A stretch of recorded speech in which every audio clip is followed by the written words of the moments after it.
नवरात्रों की पावन शुरुआत के साथ ही राजधानी दिल्ली के जापानी पार्क रोहिणी में भव्य रामलीला का शुभारंभ हो गया है। रोहिणी धार्मिक सभा द्वारा आयोजित इस रामलीला का संचालन महेश्वरी ग्रुप कर रहा है। ये रोहिणी धार्मिक सभा की 27वीं रामलीला है, जो पिछले 27 वर्षों से श्रद्धालु की आस्था और आकर्षण का केंद्र बनी हुई है। हर साल की तरह इस बार भी हजारों की संख्या में भक्त बड़ी श्रद्धा और उत्साह के साथ रामलीला के मंचन का आनंद लेने पहुंच रहे हैं। नवरात्रों के दौरान जापानी पार्क धार्मिक और सांस्कृतिक वातावरण से सराबोर हो जाता है। रामलीला के साथ साथ श्रद्धालुओं और दर्शकों के लिए झूले और खान पान के विशेष स्टॉल भी लगाए गए हैं, जिससे यह आयोजन परिवार और बच्चों के लिए और भी खास बन गया है। हमारे संवाददाता हरेंद्र कौशल ने इस मौके पर रामलीला में भूमिका निभा रहे कलाकारों से बातचीत की है, ये आपको दिखाते हैं।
आपका शुभ नाम?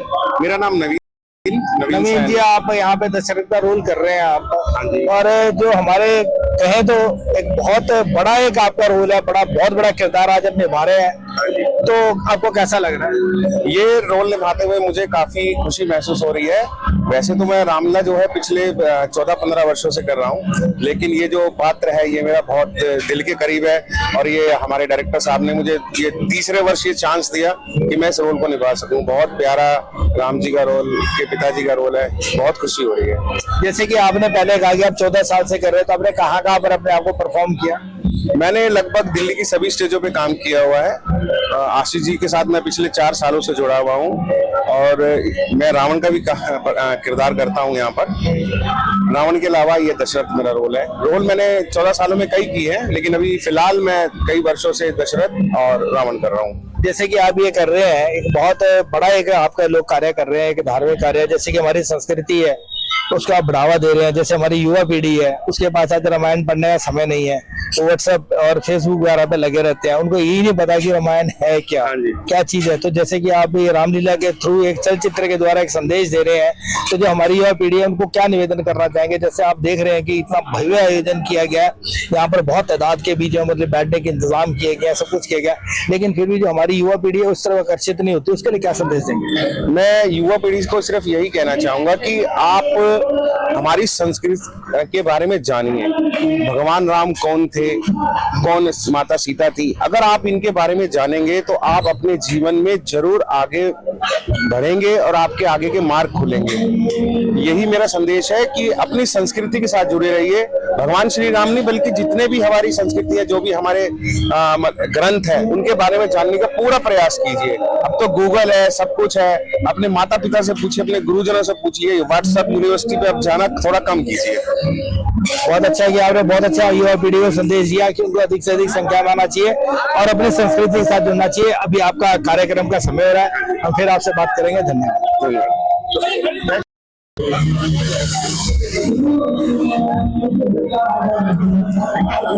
आपने आज यहाँ पे गणपति जी का किरदार निभाया, आपका शुभ नाम? आपने जो अभी यहाँ पे किरदार किया, आपको कैसा लगा? और जैसे जो हमारी युवा पीढ़ी है उसको आप क्या संदेश देना चाहते हैं?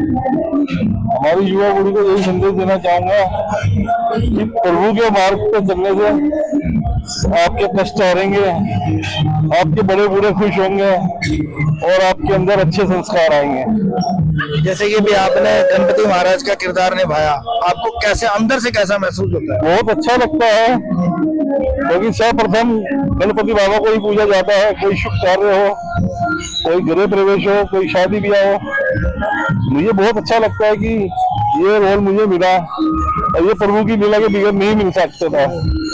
हमने अच्छे कर्म करे हैं, अपने बड़ों का आशीर्वाद प्राप्त करा है, हमारे घर के संस्कार अच्छे हैं, जिस कारण हमें ये रोल मिला। मेरा सबसे बड़ा सौभाग्य है कि आज जो यहाँ पर भोलेनाथ का किरदार निभा रहे हैं, मुझे आज सौभाग्य प्राप्त हुआ है कि आज मैं उनका इंटरव्यू कर सकूं, उनसे चंद शब्द जान सकूं उनसे और उनसे बात कर सकूं। नमस्कार, आपका शुभ नाम? राजेश कुमार शर्मा। राजेश कुमार शर्मा जी, जैसे कि आप भोलेनाथ का किरदार निभा रहे हैं, भोलेनाथ जिसके आगे हर कोई नामस्तक हो जाता है, और मैं मेरे पास शब्द नहीं है कि मैं वर्णन कर सकूं। जब आप भोलेनाथ का किरदार निभाते हैं तो आपको कैसा लगता है? मुझे ऐसा फील होता है कि मैं अपने जीवन मेरा कृतार्थ हो गया, जो मैंने भोलेनाथ का स्वरूप रखा और उसको मैंने साक्षात किया। जैसे कि आप अभी जाएंगे तो लोग देखते हैं, जब आपको आपके आगे हाथ जोड़ते हैं, आपके आगे शीश झुकाते हैं, तब आपको उस समय कैसा महसूस होता है? बड़ा अच्छा महसूस होता है। मैं सोचता हूँ कि मैं भी इस काबिल बनूं कि मैं इनकी समस्याओं का निवारण कर सकूं और इनकी उम्मीदों पे खरा हो सकूं। जैसे कि हमारी युवा पीढ़ी है, अभी आप देख रहे हैं कि यहाँ पे इतना भव्य आयोजन किया गया है, आप लोगों के मतलब कि इतने दिल से मतलब इस किरदार को निभा रहे हैं, लेकिन हम देखते हैं कि जो लोग हैं, जो हमारी युवा पीढ़ी है, वो बहुत कम संख्या के बीच में आती है, जबकि चलचित्रों के माध्यम से आप लोग पूरी कोशिश करते हैं कि जो हमारी संस्कृति है उसको जाना जा सके, क्योंकि आज किसी के पास पढ़ने का समय नहीं है, देखने का समय है। तो आप जो हमारी युवा पीढ़ी है उसको क्या संदेश देना चाहेंगे? ये देना चाहूंगा कि भाई अपनी संस्कृति के साथ टच में रहे। ये जो आजकल पाश्चात्य के तरफ युवा पीढ़ी बढ़ रही है, उससे हमारे संस्कृति का नाश हो रहा है। उनको अपने धर्म के प्रति जागरूक होना चाहिए। मेरी यही उनसे अभिलाषा है कि वो अपने धर्म के प्रति अपना ध्यान रखें। अभी हमें महादेव जी ने बताया कि जो युवा पीढ़ी है उसको अधिक से अधिक संख्या में यहाँ पर आना चाहिए, अन्यथा जो इतना भव्य आयोजन किया गया, इतना पैसा खर्च किया गया है, किसके लिए? ये सिर्फ एक संदेश देना चाहते हैं, जन जन तक जो ये बात पहुंचाना चाहते हैं कि क्या रामायण है, क्या महाभारत है। आज यदि हम अपनी युवा पीढ़ी से पूछ लें कि क्यों रामलीला मनाई जाती है, क्या इसके पीछे कारण है, क्यों दिवाली मनाई जाती है, तो शायद बहुत सारे ऐसे युवा मिलेंगे जिनको कि इसके बारे में पता ही नहीं है। अब हम बात करेंगे कौशल्या माता, जो कौशल्या माता जी का किरदार निभा रही है, उनसे बात करेंगे। आपका शुभ नाम? मेरा नाम निशा त्यागी है। निशा त्यागी जी, आप कौशल्या माता का किरदार निभा रही हैं। आज आपको भगवान राम की माता बनने का सौभाग्य प्राप्त हुआ है, क्योंकि हर एक मन के बीच में एक इच्छा होती है, चाहे हम कोई मतलब कि रामलीला के पीछे निभा रहे हैं, लेकिन फिर भी जब हम किसी भगवान के साथ जुड़ते हैं या किसी उसके साथ जुड़ते हैं, बड़ी शख्सियत के साथ, तो हमारे मन के बीच में भी वो भावना पैदा हो जाती है। आपको कैसा लग रहा है? जी, मुझे बहुत अच्छा लग रहा है। भगवान राम ना केवल सबके प्रभु हैं, बल्कि उन्होंने इस धरती पर आकर अपने मर्यादा रूप से, अपने आज्ञाकारी पुत्र रूप से, उनके अनेक रूप हैं जो आदर्श रहे हैं इस दुनिया के लिए। तो ये मेरा सौभाग्य है कि मैं माता का किरदार उस व्यक्ति का निभा रही हूँ जिसको पुत्र के रूप में सारी दुनिया चाहती है। तो ये मेरे लिए खुशी की बात है कि भगवान ने मुझे इस रूप में अपने माँ बनने का सौभाग्य दिया है। और आप रामलीला में और किस किस किरदार का आप रोल निभा रही हैं? मुझे भगवान ने कई किरदार निभाने के सौभाग्य दिए हैं। मैं मंथरा का भी किरदार निभा रही हूँ, जिसके कारण रामलीला, राम को वनवास हुआ था। सबरी का भी किरदार निभा रही हूँ, अहिल्या का भी किरदार निभा रही हूँ। तो मेरा सौभाग्य है कि अनेक पात्रों को मुझे निभाने का सौभाग्य प्राप्त हुआ है। धन्यवाद। धन्यवाद। सर, आपने भी गणपति का रोल करके आए भी आप, और जैसे कि हमें पता लगा कि आप जो है ना मल्टी रोल करते हैं, और भी कई से रोल आप कर रहे हैं, जैसे अभी कुंभकर्ण का रोल भी कर रहे हैं। जी सर। तो कुंभकर्ण का रोल कब है आपका? सर, मेरा कुंभकर्ण का रोल 9वीं नाइट है, 1 अक्टूबर को मेरा कुंभकर्ण का रोल है। कुंभकर्ण का रोल है, तो आपने कुंभकर्ण के रोल के लिए तभी से पूरी तैयारी कर रखी? हाँ जी, वो जो संवाद है रावण कुंभकर्ण के, वो मैंने याद कर ली है। जैसे हमारे दर्शक बहुत उत्सुक है, वो जानना चाहते हैं कि भाई आप कुंभकर्ण का क्या रहेगा। देखिए, आप बहुत सारे लोग हैं, हमारे ऐसे दर्शक है या हमारी जो युवा पीढ़ी है वो देख रही है, लेकिन उनको अब कुछ नहीं पता कि होता क्या, थोड़ा उनमें इंटरेस्ट डेवलप हो और वो यहाँ पर ज्यादा संख्या में आए। तो हम चाहता है कि आप थोड़ा सा कुंभकर्ण का जो आपके जो रोल है उसके बीच में जो आपके डायलॉग्स हैं उनमें से कुछ एक डायलॉग्स बोल के दिखाएं आप। ऐसा है जी, मेरा जो मेन रोल कुंभकर्ण का है, क्योंकि जब रावण जी हमारे बड़े भाई संकट में होते हैं और उनकी लंका में कोई योद्धा नहीं बचता, क्योंकि कुंभकर्ण जी को उनको जगाया जाता है समय में कि कुंभकर्ण जी को जगाया जाए। तो मुझे ऐसे समय में जगाया जाता है कि मैं भाई की रक्षा के लिए कुछ उनके सामने खड़ा हूँ। तो मेरा मेन जो है संवाद भाई रावण जी के लिए, तीनों लोकों का विजेता रावण, जिसके आगे शस्त्रहीन, श्रीहीन और मानिन होकर भी रह गया, उस पर भी इस बात पे ध्यान नहीं दिया कि वास्तव में प्रभु श्री राम कौन है।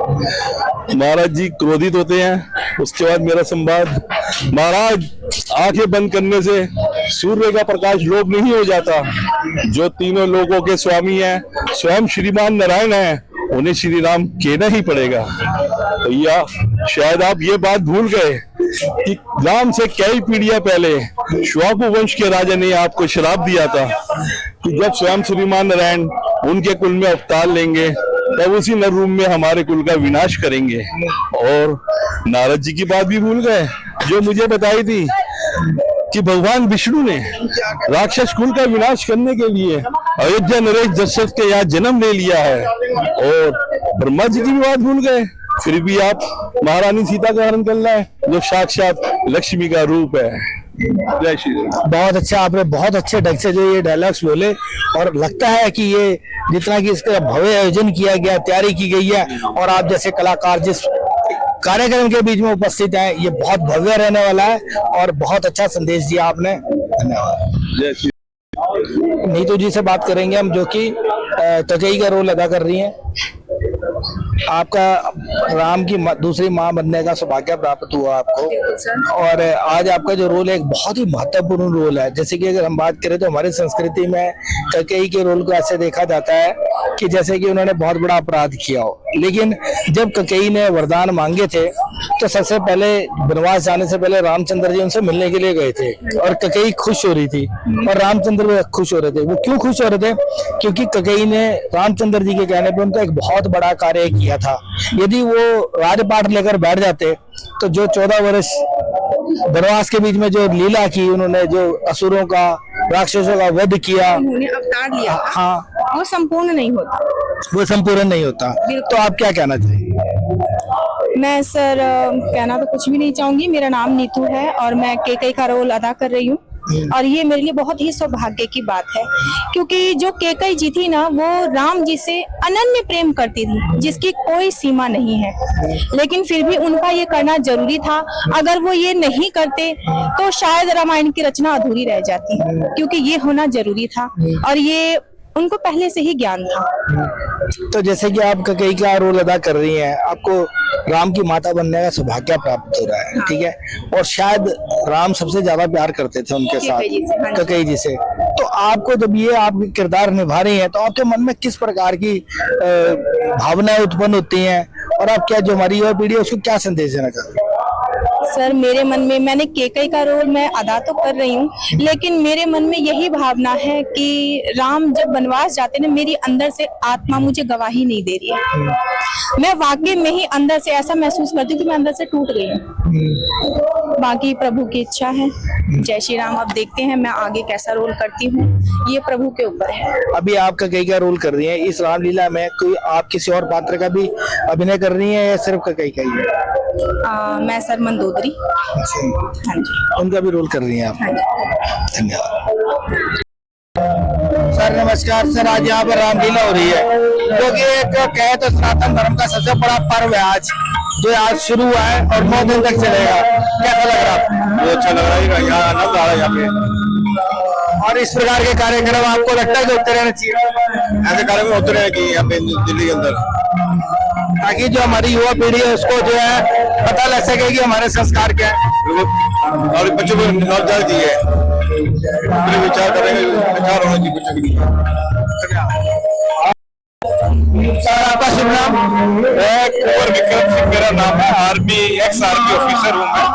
सर आप एक्स आर्मी ऑफिसर है कुंवर साहब, जैसे कि हम ये देख रहे हैं कि एक बहुत बड़ा यहाँ पे आयोजन किया जा रहा है, और अगर हम कहें तो जापानीज मार्ग जो है गढ़ बन चुका हुआ है। इस समय यहाँ पर 4 या 5 रामलीला का आयोजन किया गया है। तो सर आप देख रहे हैं कि यहाँ पे बहुत सारी संख्या में लोग आएंगे, तो उनके लिए सिक्योरिटी का क्या बंदोबस्त?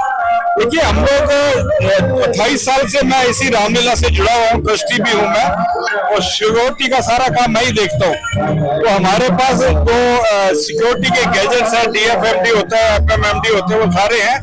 और ट्रेंड सिक्योरिटी स्टाफ है हमारा जो चेकिंग भी करता है, लेडीज गार्ड भी है हमारे, गनमैन भी है हमारे, पीएसओ भी है। और वॉच टावर जो लगे हुए, उस वॉच टावर पे भी हमारे जो है ना वो गनमैन लगे हुए हैं, ताकि कोई भी, और रात के टाइम में हमने स्पेशली नाइट विजन ग्लास वाले वो बाइनोकुलर जो होते हैं दूर भी लगा रखे हैं, ताकि जो भी हरकत होती है वहां पर उसको देखता रहे। तो हमारे पास सफिशिएंट इंतजाम है कि हम लोग किसी भी तरह की सिक्योरिटी लैब्स को कवर कर सकते हैं। कमर साहब, जैसे कि अभी आपने बताया सिक्योरिटी के आपने बहुत उम्दा बंदोबस्त यहाँ पर कर रखे हैं, लेकिन यदि कोई और ऐसी अप्रिय घटना अगर घट जाती है, जैसे कि कभी भी ऐसा सोचा भी जा सकता है, तो उसके लिए यहाँ पर डॉक्टर्स की टीम या एम्बुलेंस वगैरह का कुछ ऐसा बंदोबस्त है? देखिए, एक तो सबसे पहले हमारे पास बैकअप है क्यूआरटी का। क्यूआरटी का मतलब क्विक रिस्पॉन्स टीम है उसकी, दिल्ली पुलिस की। प्लस हमारे दोनों तरफ, गेट के दोनों तरफ, क्योंकि हब है ये जहाँ हमारी जापानी पार्क सेक्टर जिस पर रामलीला हो रही है, तो फायर फाइटिंग का जो है टेंडर वो खड़े रहते हैं, डॉक्टर्स की एक एम्बुलेंस खड़ी रहती है, यहाँ पर मोबाइल भी है वो। और अगर किसी तरह का कोई भगदड़ वगैरह मचती है तो हमारे पास इमरजेंसी गेट है। और आप देख ही रहे हो कि हमारा जो भी ये सारा सेटअप है, सिटिंग अरेंजमेंट है, वो इतना ज्यादा खुला है कि इसमें किसी तरह की कोई हरकत नहीं हो सकती, कोई भगदड़ हो रही। क्योंकि आप देख रहे हो सोफों के बीच में पूरा गैप है, स्टेज के पीछे गैप है, और अगर लगता है हमारे को भी कभी किसी तरह से कोई दुर्घटना हो जाए, जैसे शॉर्ट सर्किट हो जाए या वो हो जाए, तो उसके लिए हमारे पास यहाँ पर वो फायर फाइटिंग इक्विपमेंट है। और प्लस जो ज्यादा यूनिक फीचर जिसको कहते हैं कि हमारा एक ऑपरेटर है जो हमारे कैमरे लगे हुए इस इलाके में, उसको वो वॉच करता है। अगर उसको लगता है कि कोई आदमी है तो वायरलेस सेट है, तो वो जो भी हमारा इंचार्ज बना रखा है मैंने, सिक्योरिटी इंचार्ज, वो सिक्योरिटी इंचार्ज को बोलता है कि इस पॉइंट पर, इस कैमरे के आसपास ये कोई हमारे को आदमी सस्पिशियस मूवमेंट हो रही है, तो उसको कवर करते, तो इमीडिएटली फिर हम लोग उसको करते हैं।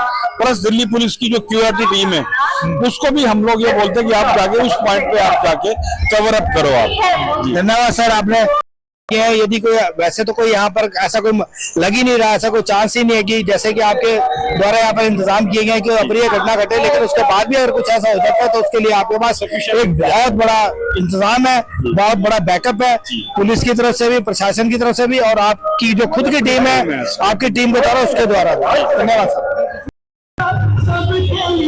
अब हमारे बीच में ललिता त्यागी जी, इनसे जानेंगे कि जैसे कि रामलीला का यहाँ पे आयोजन किया गया है, बहुत भव्य बंदोबस्त है, सिक्योरिटी का पूरा बंदोबस्त है। आप देखें कि यहाँ पर 3-4 हजार लोग भी आ जाएंगे, तो उनको बैठने के लिए बहुत बढ़िया सुविधा है।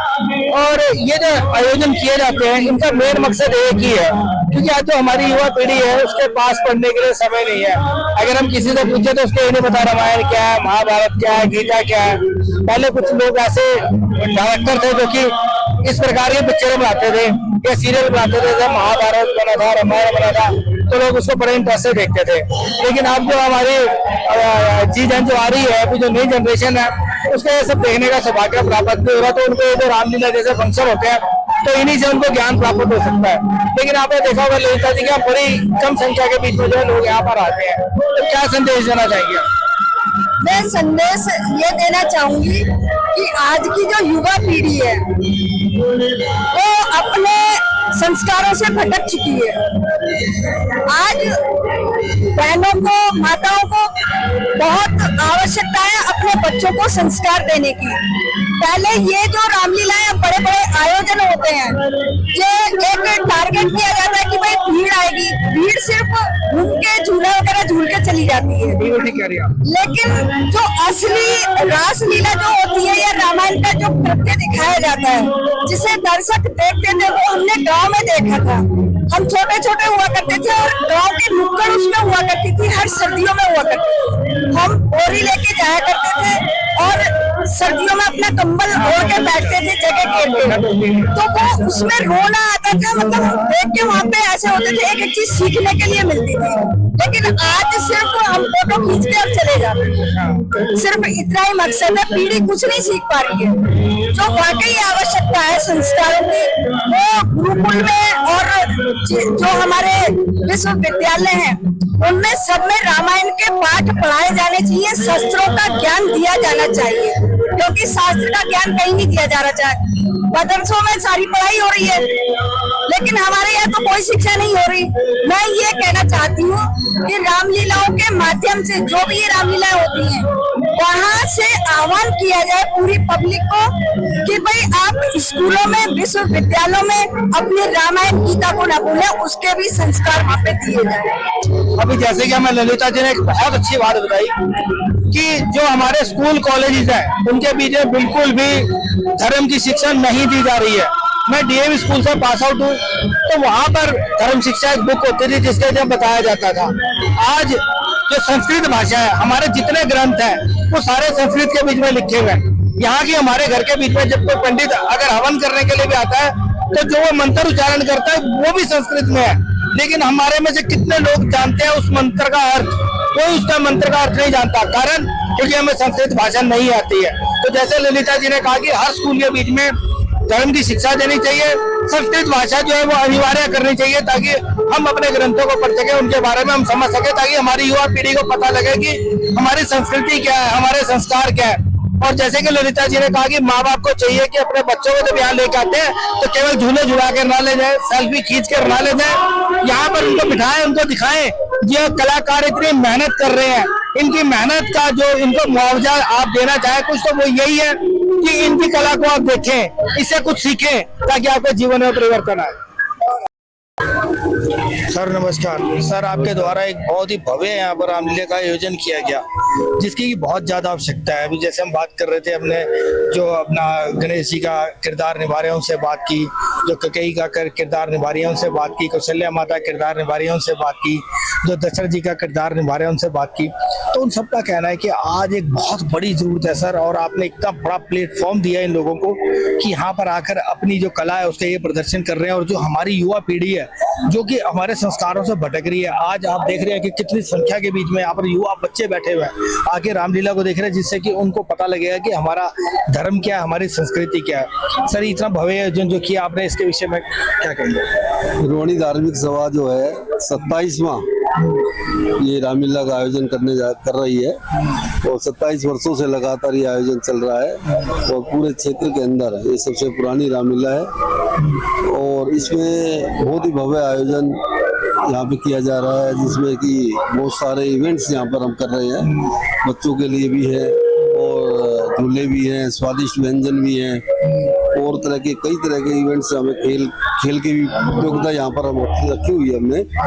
और रामलीला के माध्यम से बच्चों के अंदर एक जागरूकता अभियान, जागरूक, और ये पता लगता है कि कैसे संस्कार हमारे देश के हैं, तो संस्कारों को उन बच्चों के अंदर हम डेवलप करें।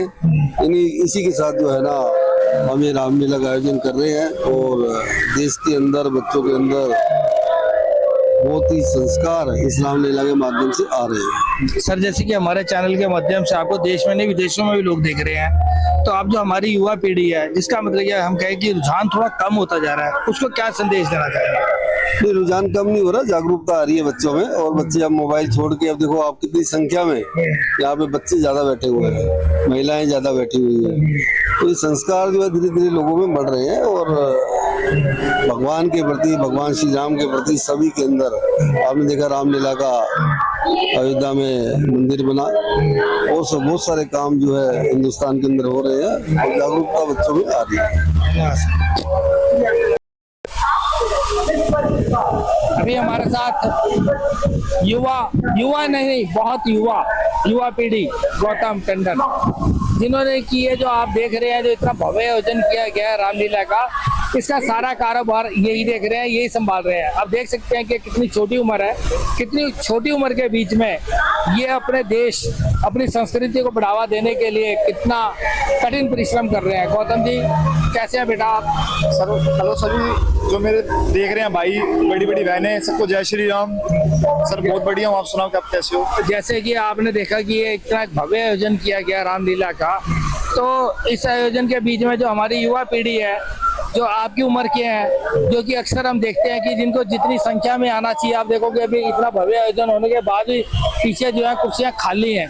क्या कारण है कि हमारी युवा पीढ़ी जो नहीं आती, उनको क्या संदेश देना चाहते हैं? सबसे पहले तो मैं जो युवा पीढ़ी है मैं उन सबको यही बोलना चाहूंगा कि जो हम लोग ये जो दृश्य आप लोग देख रहे हो जो भी चल रहा है रामलीला का मंच, इसमें क्या होता है जो हमने पहले जो चीजें होती है ना, पहले की चीज और अब की चीजों में बहुत फर्क आ चुका है। आज की युवा पीढ़ी क्लबों में जाती है, ठीक है, बर्थडे पोतो वो लोग क्लबों में बुक करते हैं। तो मैं उन लोगों से कहना चाहूंगा भाई ये सब मत करो, तो हमारी संस्कृति चलती हुई आ रही है। अपने बर्थडे पे श्याम बाबा कीर्तन कर लो, ठीक है, राम जी का कर लो, बालाजी महाराज सुंदरकांड पाठ करा लो। इससे क्या होगा, हमें अपने धर्म के प्रति चीजें पता चलेंगी, ठीक है। और दूसरी चीज ये कि आप जो आयोजन देख रहे हो, आप कह रहे हो कि भीड़ अभी नहीं आई है। भीड़ इसलिए नहीं है क्योंकि जो यहाँ पे बच्चे आ रहे हैं वो सारे के सारे झूले के लिए आ रहे हैं, वो रामलीला देखने नहीं आ रहे। हमने जो रामलीला का मंचन हम जो करा हुआ है, हमने सिर्फ इसी के लिए करा हुआ है। यही पर्पस है हमारा कि घर घर में राम जी का गुंज गुंजे, हर घर में राम जी हो रहा हो। तो उसी के लिए हम लोग 6-6 महीने से मेहनत करते हैं, ठीक है। रिहर्सल चल रही होती है और साउंड सिस्टम की बातें चल रही होती हैं, साउंड सेट हो रहे होते हैं, ठीक है। अब आप देख रहे हो व्यवस्था देख रहे हो, टेंट वाले भाई हमारे जितने भी वेंडर्स हैं सारे के सारे मेहनत में लगे रहते हैं, क्योंकि एक रामलीला करना ही बहुत बड़ी बात नहीं होती। सबसे बड़ी बात है इन सबको इकट्ठा करके मंचन करना। रामलीला तो जगह जगह पे आप पर्दे के पीछे भी हो सकती है, हर जगह पे हो सकती है, लेकिन हमारा सबसे बड़ा मोटिव ये रहता है कि घर घर में राम जी की गुंज गुंजवाना। धन्यवाद सर। आपका शुभ नाम? मेरा नाम अशोक कुमार गुप्ता जी, जैसे कि आपने देखा कि आप एक बहुत भव्य आयोजन किया गया रामलीला का, और बहुत संख्या के बीच में यहाँ पर लोग आ रहे हैं, युवा भी हैं, बच्चे भी हैं, महिलाएं भी हैं, लेकिन फिर भी जो एक संदेश लोगों में जाना चाहिए, जिस संख्या में यहाँ लोगों को आना चाहिए उस संख्या में लोग अभी यहाँ उपस्थित नहीं होते। तो उस पीढ़ी को क्या संदेश देना चाहते हैं हमारे टीवी के माध्यम से कि जो हमारी संस्कृति है उसको बढ़ावा देने के लिए उनको क्या क्या प्रयास करने चाहिए और कितनी संख्या में यहाँ पर आना चाहिए? ऐसा है, आपने सवाल बहुत अच्छा किया है कि ये जो सवाल है युवा पीढ़ी से जुड़ा हुआ है, और युवा पीढ़ी को ही सबसे ज्यादा आज के परिप्रेक्ष्य में भाग लेना चाहिए। अब जैसे रामलीला का मंचन हो रहा है ये, तो हम चाहते हैं कि युवा पीढ़ी देखे इसको ज्यादा।